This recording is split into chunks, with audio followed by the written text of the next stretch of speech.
મહાકુંભની ઘટના તો બની, પરંતુ આ ઘટનાની પાછળના કારણો કયા છે તેને આજે 1 મિનિટમાં સમજશે।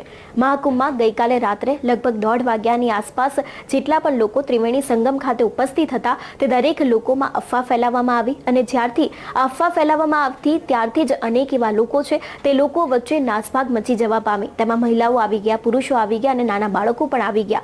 જે રીતે તે લોકો ભાગતા ગયા તેવી જ રીતે અનેક એવા લોકો જમીન ઉપર પડતા ગયા અને જમીન ઉપર પડતાની સાથે જ અનેક એવા લોકો તેમને કચડતા ગયા।